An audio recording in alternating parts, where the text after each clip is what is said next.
I'll call the meeting to order. Please rise for the Pledge of Allegiance. I pledge allegiance to the flag of the United States of America and to the republic for which it stands, one nation under God, indivisible, with liberty and justice for all.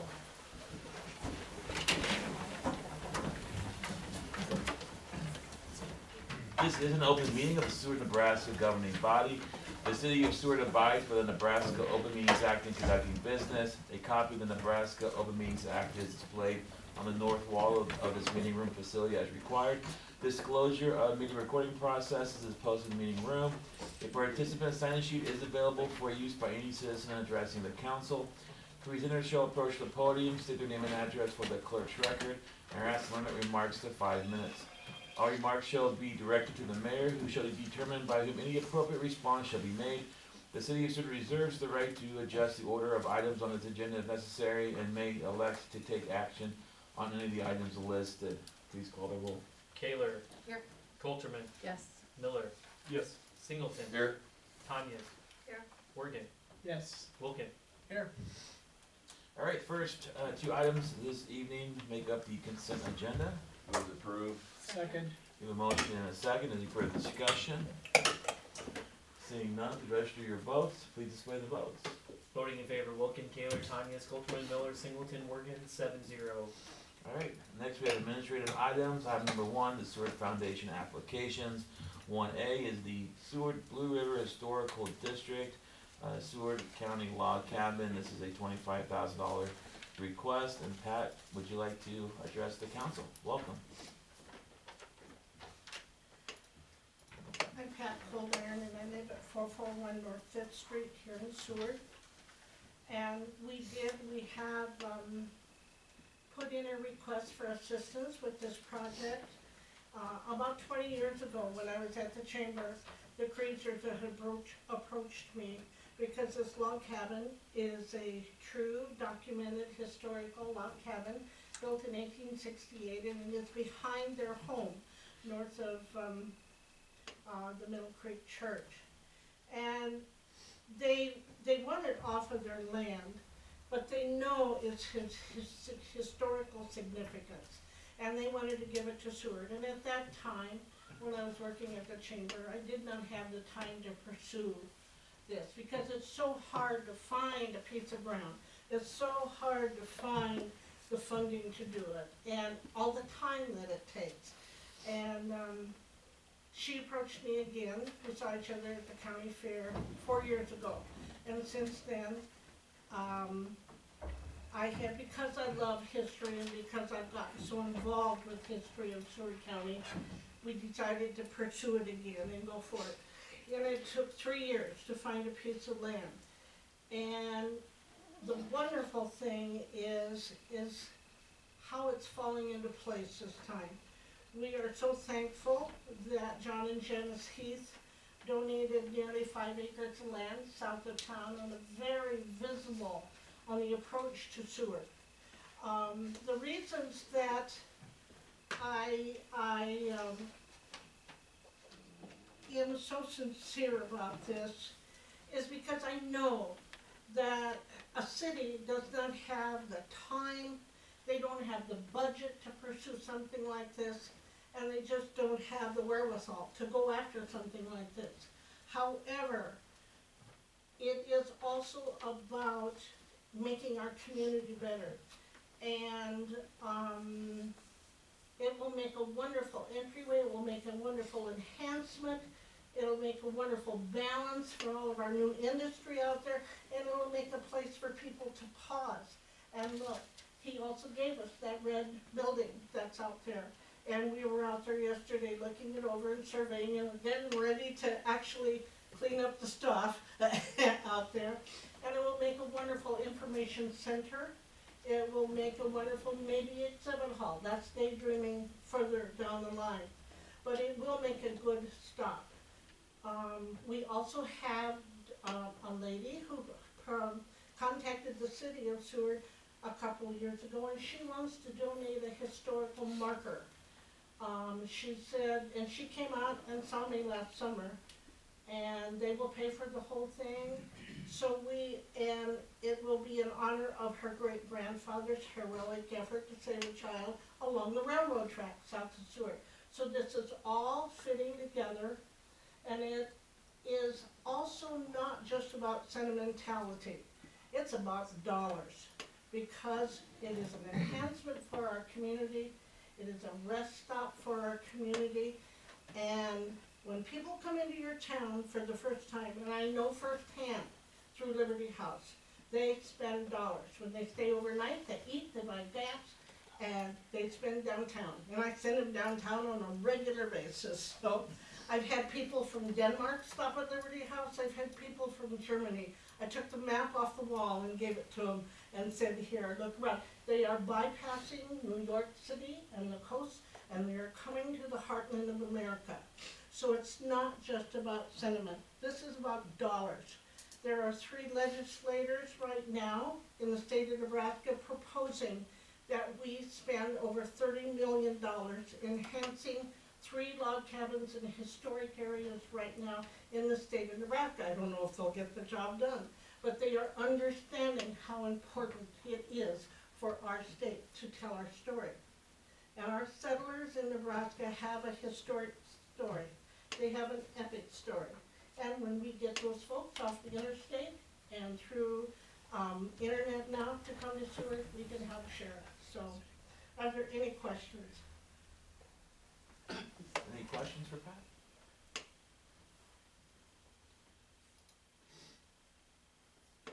Pat, you might want to mention to me the other day, you have a fundraiser coming up. Yes, we do. We are participating in the Seward Gives activity. I'm not real sure what we're doing, but we're going to do it really hard. So we are so fortunate that we wrote for a grant, and we got Harvest Hall. The Seward Ag Society is supporting the effort.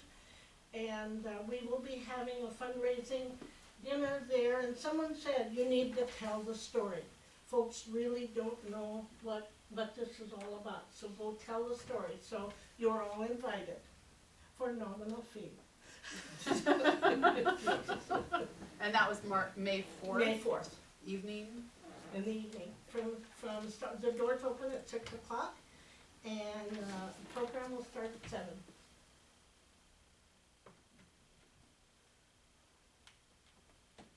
We might need some clarification on the historic marker, because the last conversation we had with the family was that they were going to look someplace else. No, So, she is, and I just got a communication from her again. And to put in the historical marker will cost the family about $6,500. And she did come out, scared me half to death last summer. She came out and marched in the store, and I took her out there and showed her the proposed site. And on that 4.5 acres, we have a place above the floodplain for the log cabin, but then over around there's a kind of overgrown, but there is an entryway and an exitway with culverts already in it, and there is a old camper pad over there, and I took her over there, and it was kind of embarrassing because that was flooded and there's just junk all over out there, and I said I showed her this, and it's right near the track. And she says, I can see the vision. And she says, I am retired from the FBI. If you need any help, let me know. So I go, okay then. And it's been, we had Tim Hobson, who acquired the land over there and has equipment to cut down brush and trees. And he's working so hard over there. And he stopped me in the grocery store. And he said, if you need any help over there clearing brush, let me know. We'll come over and help. And Andy Hartman says, if you need a little help, he told Duff, we can help you move a little dirt if you need it. And so it is just remarkable, the reception that we've been getting. So I hope we can do it and do it for Seward. I hope that someday, because we're not going to live forever, some of us are getting kind of elderly here, that we can give it to the community and get it all ready and do all this fussing and this working and get it ready to present.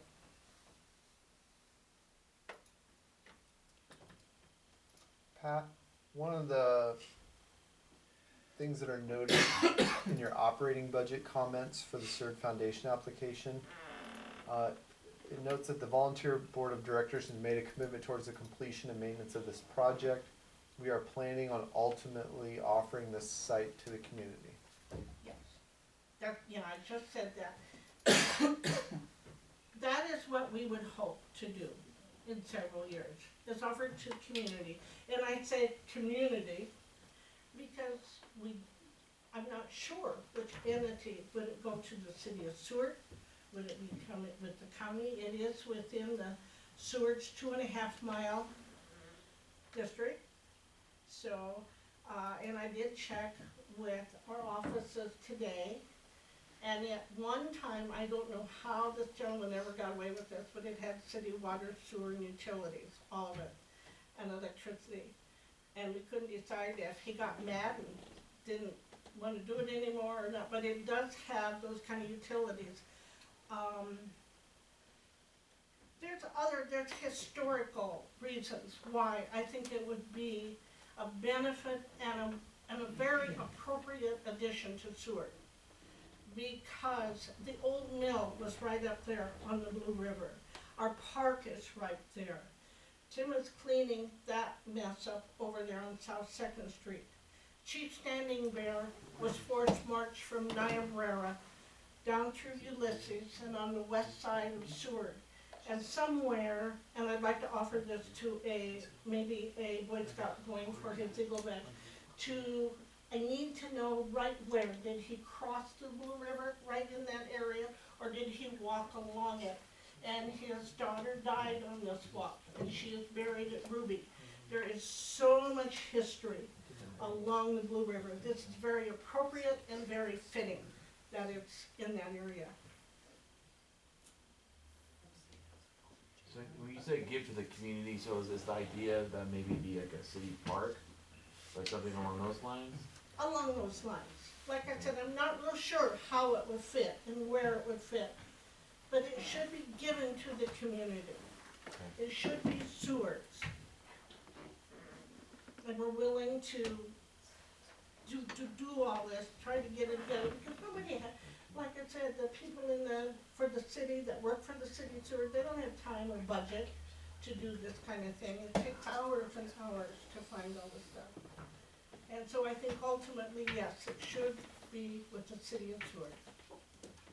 I just wanna make that, if that was the case, I just wanna make sure that was understood, that this, Okay. that isn't, what you're asking for today isn't the end all be all, this is actually the beginning of Exactly. our role in this, and I'm not necessarily opposed to this. When you mentioned the historical marker, the last conversation we had with that family was waiting to see what PetSource did with their build out, because the thought would be is if we could put this where they have, like, maybe they have an outdoor gathering area for PetSource, but the idea would be is they would then be able to help potentially with the maintenance and the upkeep and the mowing, because if it's like a break area for them, then that would be a possibility.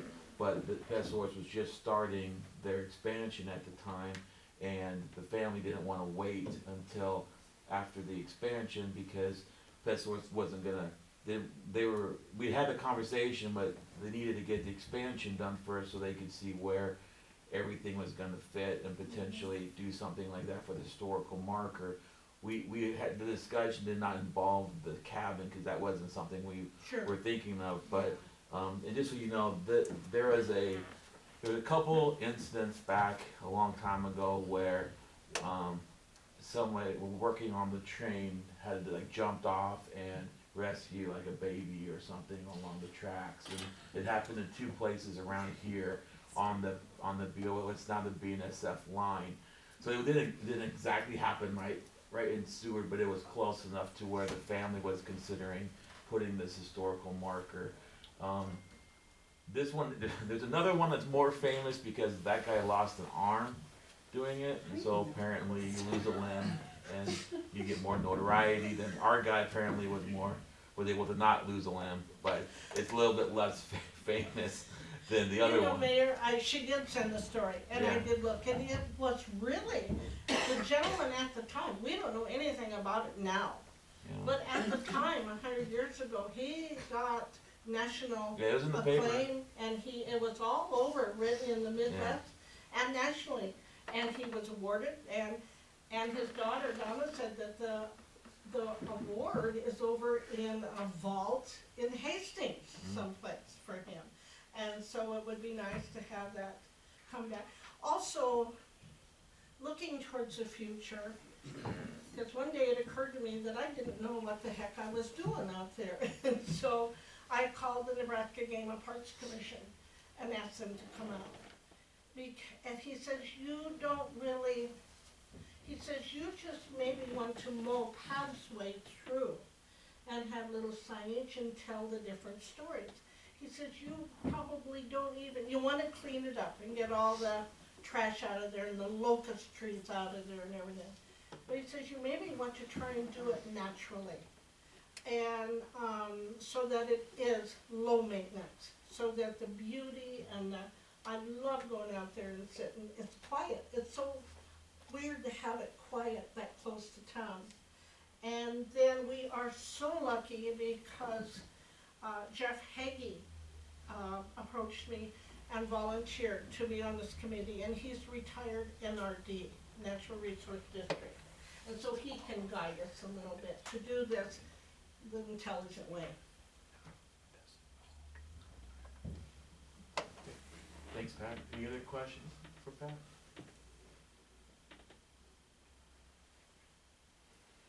And I don't know if all the council members are have we talked about the foundation before? You might wanna review it for everybody. Okay, so Greg, do you wanna do that? Oh, we can, or we can have one of our members Carl that goes goes on to there. the meetings on a Carl's regular basis. on there and Yep. I'm a newbie, you go ahead and I'd say so, cover it. so like what, the process of, So the Seward Foundation has been established for a number of years, and basically is to the benefit of the school district or the city of Seward. And so those two entities act as the clearinghouse for the foundation. So you just can't go and apply to the foundation. You have to go through either the school district, which would be the school board, or the city, which would be the council. And then what basically we would kind of forward on, or I guess, is it technically a recommendation? Yeah. We recommend to the foundation, it doesn't have to, that was my question to Craig, cause in the past, I believe, didn't we do like defibrillators or something for the library? Wasn't there something we did? We made requests for something, didn't we? I thought there was like 3 different ones. The Seward Foundation has funded many things. Yes, I mean, it's a extensive list of Right. projects. But normally it's specifically for the city, but it doesn't have to be, it just has to go through the city. So, I don't know if that helps explain a little bit, but. Any other questions or comments from the council? I think the biggest one, again, that's why I brought the comment up, is we need to ensure that the council or your decision is understood that it's not an agreement to take the project on, that that's gonna have to happen at a later date. it would be a separate thing. Yep, it's solely to move this forward as a recommendation to allow the foundation to help fund the project. So, I think your directive for the long-term stance on the project needs to come at a later date, but I just wanted to note that. So, and I don't think that's what Pat was requesting here, but Should we have any sense, I just don't recall the budget or the amount of money that's in the foundation right now. Do you guys have any? I just don't I don't recall, have it I just don't available. recall. I'm trying to think if I have. most of it's restricted, I'd say 750, but that's pretty much restricted, so I'd say available, depends on round of applications, which we just went through, Illuminate Seward, a couple other ones just recently, so I don't have it on hand right up the top.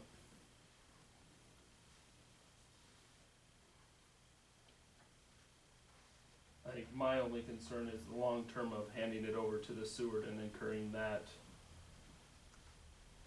task, or I don't know how you wanna classify it, going over that. I see that there's so the historical Blue River District is its own entity right now, right? Yes. Is that planning on going away, or? No, we'll have to see as the years go by here. I would hope that it would stay because it has historical value.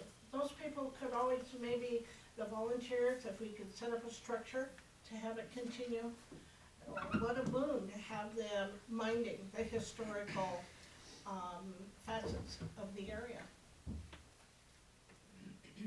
We would have somebody dedicated to Seward, researching and archiving. So that's like, I think that's my concern, is that if you have your own, I'm assuming it's structured through the state, so you're as a corporation. 501c3. Or 501c3, so you're an entity, and so that's where, I don't know why, I guess my question is, why would the city need to take this over? If this is all through raising funds through that organization, being able to maintain it. Because when I started this, I had kind of thought of it as about a 3 to 5 year project. And you want to have a 501c3 so that it benefits anybody that contributes to the operation. Mhm.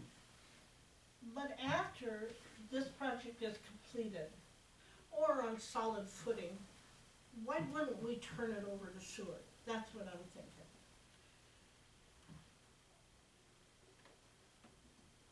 I think Carl's I question think is because of the responsibility that would then fall on To the the city. city, Onto would the fall on, city. then it would fall into the city of Seward to maintain it and take care of it in perpetuity. And so that's the concern, I think. I guess what I'm hearing is you're not necessarily opposed to this project moving forward, it's just that you're not necessarily thinking it should fall under the city. Right, I think it's, under the direction of the group itself, it makes sense, cause that's kind of their aim, that's their goal, that's their mission, as they probably highlighted throughout the application process, through the state and through the feds. And so that's where I guess I'm not seeing why it would need to go away. It seems like it would be a guise for something that they would do it over time, similar to like the Seward Foundation is. Yeah. You know, it's built and designed that I can't give you a way. definitive answer at this day, if it will continue. We will, I wonder if that couldn't be an ongoing year after year decision. It depends on who we can keep attracting and getting involved. Maybe it would maintain.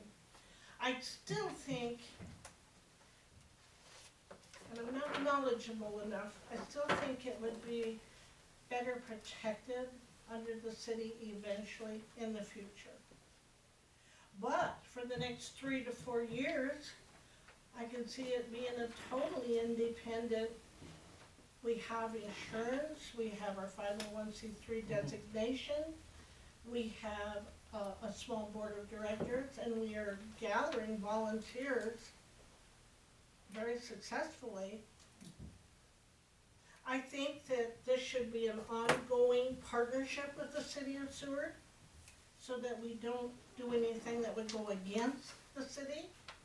It would always be for the benefit of Seward and the community. Josh? Yes. Okay, so I think this is a great idea that we're doing something, you know, to preserve the historic values, especially Seward County.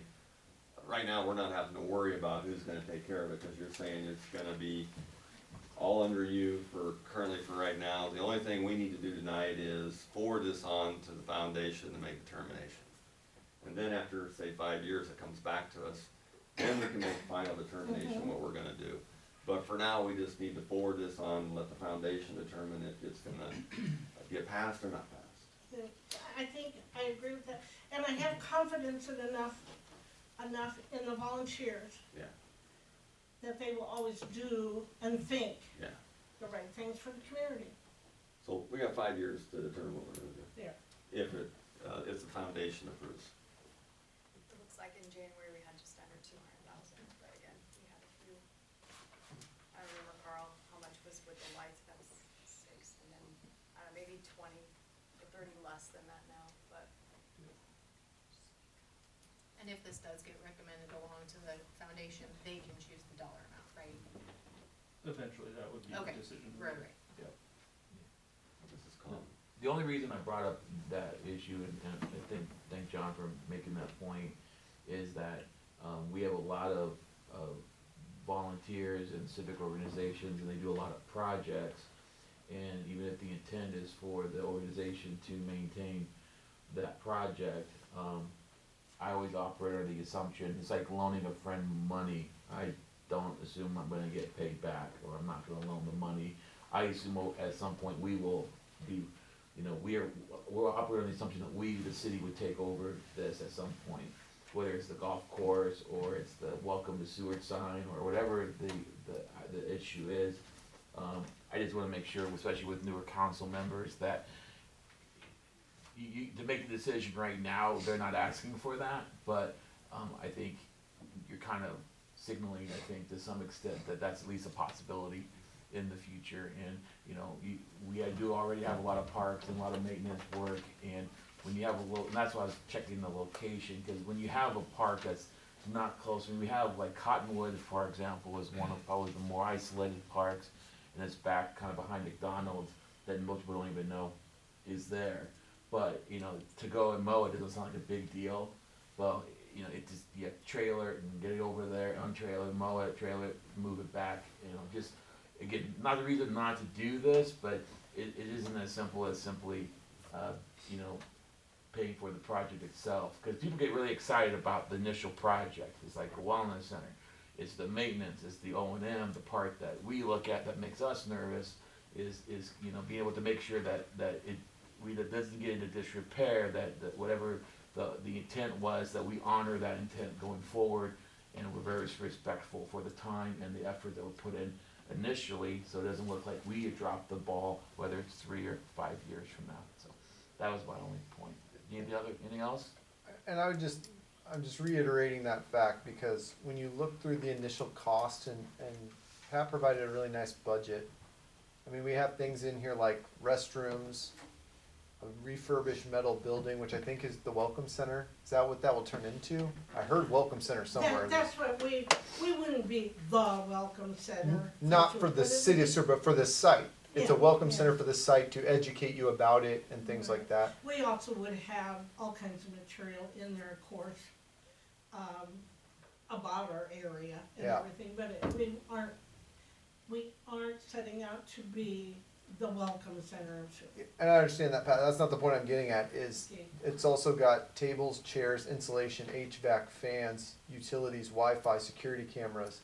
I mean, this is far more than turning the water off at Centennial Park for the year. I mean, this is significant, and so just be fully aware. And I know this is a massive passion project for Pat, but I want everything eyes wide open, because this is a big list. There's a lot of stuff here, and so if you go down the path and lead them astray, that's probably not fair. So that's One other question. Go ahead. So Daryl, in 5 years from now, would the county consider partnering as well? I'm not gonna speak for the board, I'll speak for me. Right. And what I look at in this vein is the fact that, as a county, unlike you folks here in the city, you have parks, you have rec areas, you have ball diamonds and the like. In the county, we have none of that. We maintain none of that. The only thing that we really maintain outside of our roads and bridges and what have you, is we take care of the abandoned cemeteries. We got 17 of them that we just approved the bid today for this year's mowing. So I'm gonna say that as much as I like the project, I've got Pat's brochure at home on my desk. I'm not gonna say that the county is gonna be probably full in on really being able to do much with this, on that basis alone. We Yeah. just don't have that kind of infrastructure. And in 5 years, you know, there could be multiple entities that could maybe partner a little bit with us to keep it going and keep the preservatives of a historic site that was in Seward before it deteriorates and it's gone. So, you know, and that's a lot of, even like our downtown, our beautification, we're supporting the historic values of our downtown. So this is also contributing to our historic values, which I'm a big supporter of. So, but I would like to see others maybe contribute, not just the city of Seward, when we get to that 5 years. And I'm then, not gonna close the door on it. I mean, Right. bring it to the board.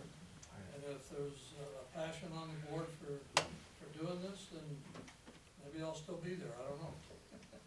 Yes, Isn't there also like a Seward County Historical Society too? There is. And Goner, yeah. It's located in Goner, and their location is, all their land is predominantly there except for one parcel that they rent out to have income come off of, so it's cash rent. So that's like saying in 5 years, if Pat has somebody keep driving this, that this doesn't sit at one entity, that maybe you can get multiple. I'm just throwing that out there. Another consideration, because I thought of this, is that Seward is growing, and we will be having a bigger tax base, and we will be able to maybe absorb another project, because we will be becoming a little bit more stronger financially. Or we could become a national park, you never know. A national park? I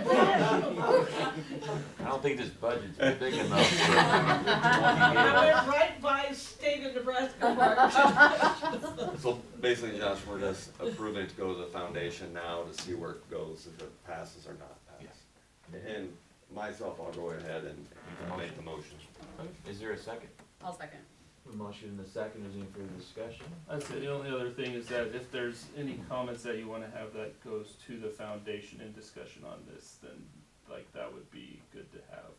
Just cause that's when we get it through the board, that's when we have the discussions, and they will ask if there's any key points or concerns that the council had going towards this item. You talking about like right now on the record, or you mean like in a letter or email? Right now, if preferable, but Okay. just if there are concerns, to let us know before that. Okay. Anyone else I'm want to speak? supportive, I guess my comments to pass along would be, I'm supportive of the project. I don't know that the city of Seward is the best place for it to live long-term, but I would like to see the project move forward in the sense that it does benefit the city of Seward in like the historical nature, but also, you know, if it's another entity that draws and attracts. I actually, the Historical Society is probably where I would see it living, or maybe in some kind of partnership with the county, where we could be a small part of that, but that's just those are my comments and feedback. Anyone else? I support that I as well. fully echo that, yes. Anyone else want to put anything on the record before we go to the vote? Seeing no one else, we have a motion and a second. Please register your votes. Please display the votes. Voting in favor, Wilken, Kaler, Tanya, Copeland, Miller, Singleton, Morgan, 7-0. Thank you, Pat. Item 1B, Super Memorial Library, the story continues. Sounds ominous. $5,000 requested. That's wonderful. I mean, wonderfully ominous. My name is Becky Baker, I'm the library director for the 2443 Bluff Road. The library is 20 this year, and we are starting next Monday, working on some remodeling. 20 years ago, our computer lab had a waiting line to get in. Now it's hardly used. And actually, most of the furniture's been removed already as we get ready for the construction. And when we started looking at that room, and then one thing leads to another, and okay, so what can we do with that room? And it's gonna become an administrative area, where my office is, gonna be library things, just, you know, things rearranging to better serve our patrons. So, we're also part of Seward County Gives. The Friends of Seward Library did come through with $2,000 since I drafted this grant request, so that is a for sure thing. We've gotten some additional personal donations towards it, but the library would appreciate funding from the Seward Foundation as well. Thank you, Becky. Any questions or comments from the council? I'll make a motion to move forward with the funding recommendation being sent on to the foundation. Motion, Second. we have a motion and a second. Is there any further discussion? Again, opportunities to put anything on the record. Seeing none, please register your votes. Please display the votes. Voting in favor, Wilken, Kaler, Tanya, Copeland, Miller, Singleton, Morgan, 7-0. Thank you. Becky? Item 2, consideration of recommendation to award the following 3 firms for items related to the South Water Tower construction project. Mike, welcome. Thank you very much. so I hope you find this wonderfully ominous as well. So we did, this rebid, so we first had a bid on November 18th of last year, received no bids, when we had this as a combined, package. We, in industry terminology, we de-scoped the project, we split it up into 3, so that each bidder can bid on the section of the contract that was most suited to their work. And so we did get, in this rebid, and that was held, a week ago on Wednesday, the 29th, we got 1 bid each for each of the 3 contracts. So we have, the water tank itself, the foundation, some instrumentation and controls, a little bit of electrical work with that just to make the tower functioning. That bid was $3,087,600. We did get an updated estimate from Olson the day of the bid. They estimated their opinion of probable cost for that tank was $3,300,000. So the bid amount represents a little more than 6% lower than that estimate. Of course, it's substantially higher than the previous estimates on the tank. They've been climbing over the years. A lot of infrastructure costs have been increasing substantially 2.5 times. It's pretty common from the pre-COVID period till now. There is an alternate bid item, and that is for the logo painted on the tank, more of a decorative logo. So the base bid, the price that I just gave you includes just Seward 3 times on the tank south, and then 120 degrees northeast, 120 degrees northwest. The alternate would include that, but then would have some decorative coating, same epoxy coating, durable, would last considerable period of time, decades. We don't have that designed yet. We did have one design for the contractor to bid upon, and we got the quote for that alternate bid item of $100,000. So that is in line with previous tank coating. So Wahoo is a little bit larger tank. They paid between $40,000 and $50,000 a number of years ago, and so with cost increasing, I think the $100,000 is a good price for that. So I would recommend taking the opportunity. I think we have the opportunity to have this kind of a landmark tank, nice design. So that's the recommendation on the first project. The second project is utilities and site work. So this involves some work refitting the storm sewer in the street to be able to take the overflow from the tower, adding a couple of inlets, and conveying that storm water underground down Jackson Street. So we have recently had a resident down Bradford in 10th or so, complained about the amount of sediment that goes all that way right now. So as we are constantly improving our streets and storm sewer system, that's part of it. We're boring a new water main for the new tower, so we'll improve that block as we are constructing the tower. There's a few other amenities, so the site would be, it's graded now, it would have sod put on it, new sidewalk, some parking spaces and things like that. So that second project, the total bid amount that we received from the single bid from General Excavating, $696,785. Olson's opinion probable cost was $525,000. We do know General Excavating, they have done utility work in town. They're a good bidder, competent bidder, and so we feel comfortable accepting their bid. So the recommendation, both from Olson, our design engineer, as well as Brandon and myself, is to accept that bid from General Excavating.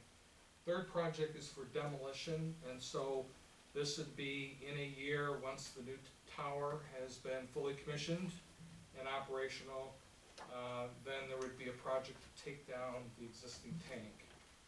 does have lead paint on it. It would be the responsible of that contractor to handle all the issues with that demolition. The main contractor, they take the metal portion down to the base pad. And then it also includes removing the concrete foundation underneath. So based on the 1941 drawings, there are 6 very large 11-foot by 11-foot by 6-foot tall pads. They could be larger, and we have no idea. There is an old valve wall. 1941? 1941. Did I say 1841? No, it's still a long time ago. It is a long time ago. So it's a little bit unknown in this project. What is underground? The contractor has to deal with whatever's down there. They have to haul off all the material. We intend on having this a buildable site in the future. It would be city-owned parcel, so the city would own that whole half block from north of Jackson between 7th and 8th Street. And so we would take care of it right now rather than leaving some things buried. They would bring the grade back up. They would fill with structural clay fill, good fill to build upon, within 8 inches of the top surface. And then Bob Meyer's crew would be paving that section, so they have done concrete pavement. So that portion of the city will be incurring those costs next summer themselves and paving that. So the streets department does use that for storage. They use it for access to their sheds in the back there, so it is a well-used facility. So for the time of the project, they would have to remove that equipment temporarily located elsewhere. Anticipate, so the actual tower itself would probably come down in one single day, 8-hour day. They would have a large crane, they would pick on the various portions, and they would torch out a chunk 8-foot by 8-foot or 10 foot by 10 foot, and lift them down and set them on a truck, and then truckload goes off and takes it away. So all of the removal is on the contractor itself. So we got a quote from one demolition contractor, Eisler Demolition, out of Romeo, Michigan. They are experts in this type of demolition. Their bid amount, $149,300. Olson's opinion of probable cost was just $50,000. I'm not sure, we didn't get into detail as to how much of that underground work was included in that estimate. So for all the work that I understand to be invisible underground, that maybe the $50,000 was a little light. So, but maybe they just wanted to give us a deal. pardon me. Maybe they wanted to give us a deal. Olson themselves, so. Especially if they get concrete like the poop. So we do recommend accepting all 3 bids and the bid alternate item. The total amount for all 3 plus the bid alternate, $4,033,685. We have applied to the state for state revolving fund loan, low interest loan for $4 million. We do plan to use the city's ARPA funds for this project. Those ARPA funds, I believe, have to be paid out in full by the end of 2025, so we certainly have an extra year to that. The county is given us $300,000 of the ARPA funds for the county dedicated to this tower.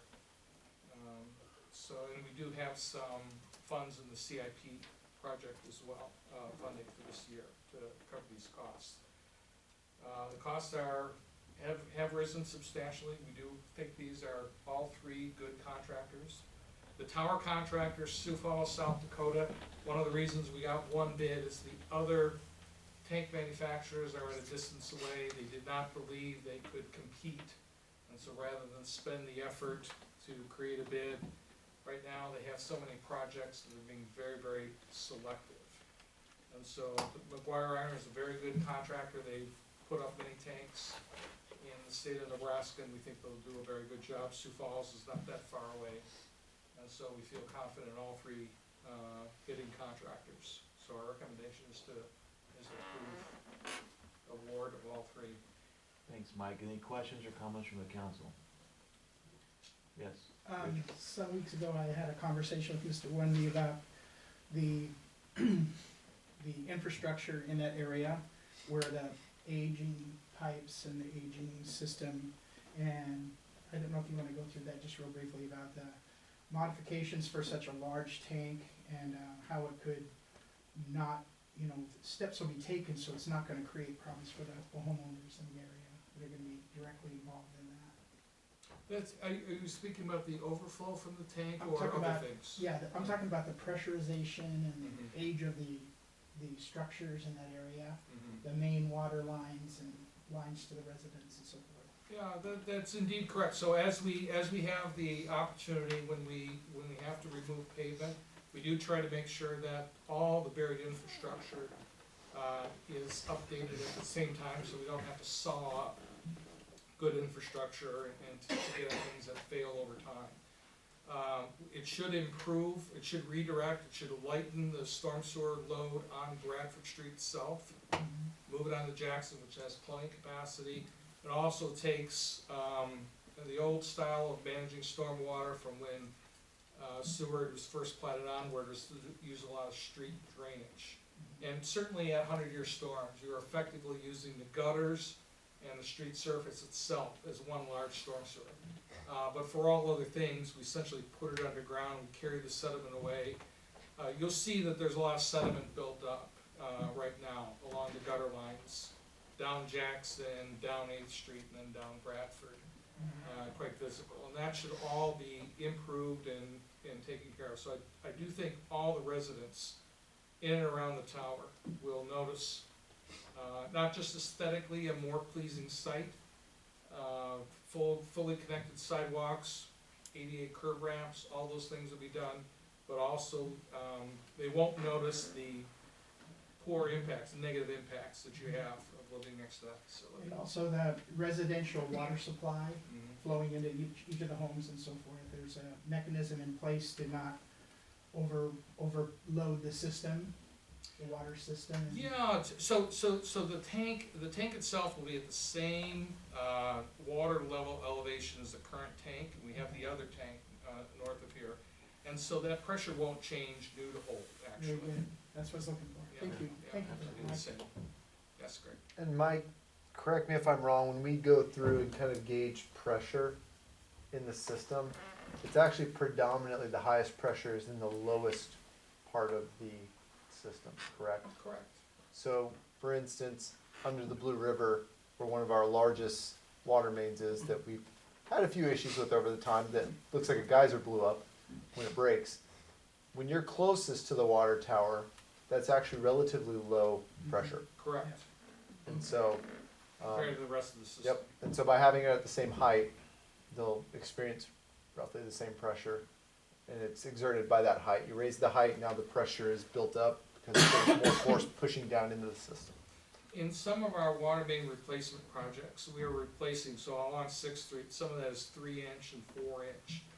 And we're replacing that with 8-inch or sometimes larger. Jackson is actually gonna have a 10-inch connecting this tower to the rest of the system. This particular project, they will not see an increase in pressure. They don't have that particular problem. But in many other areas, when we do water main replacement, residents will see a few pounds per square inch of increased pressure and better overall flow. Fire department, for one, will notice this, so the hydrants will definitely flow better, so.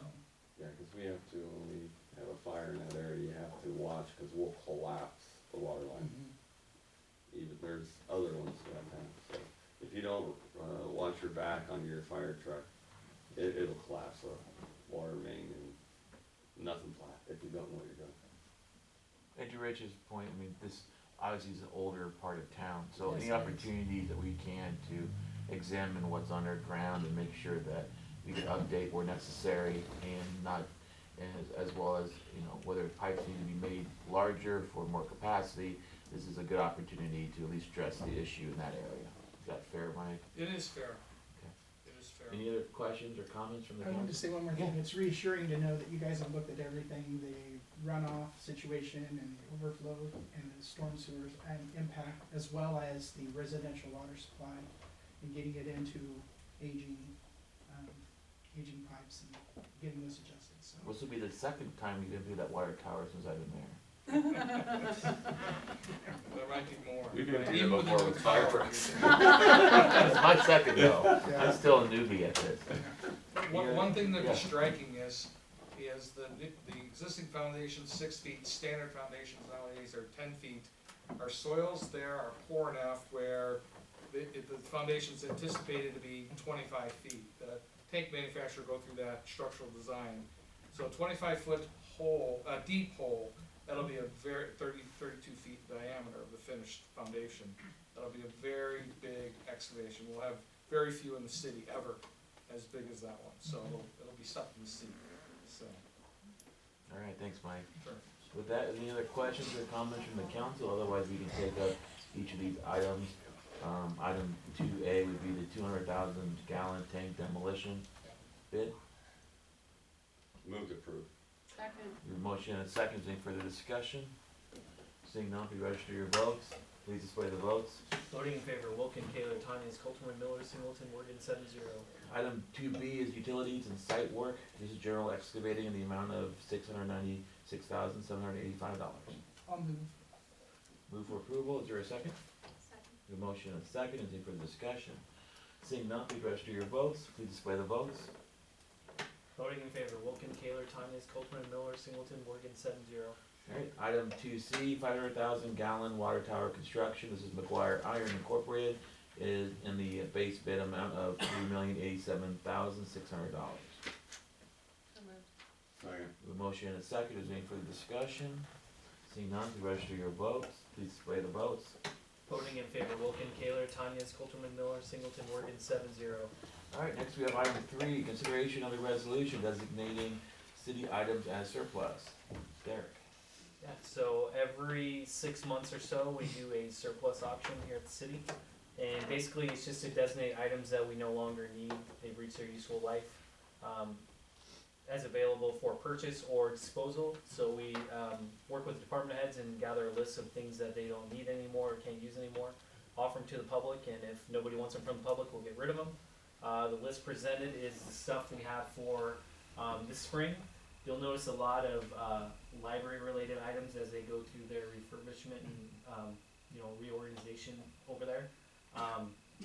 We're gonna do things a little bit different this time. As you can see, some of the items, such as the magazines, storage boxes, there's 160 items, so I didn't think anybody would bid on all 160 items. So I set a low unit price to hopefully have people buy like 10 at a time or 20 at a time. So things that are marked as unit price, we'll have them either here at the municipal building or over at the library. They'll have a set price marked on them, first come, first serve, and they will have until April 21st at 2 p.m., which is the bid opening date for the pickup truck and the trailer and the other things to come and get them. And if nobody wants them, then we will dispose of them. So doing things a little bit different to hopefully move all those units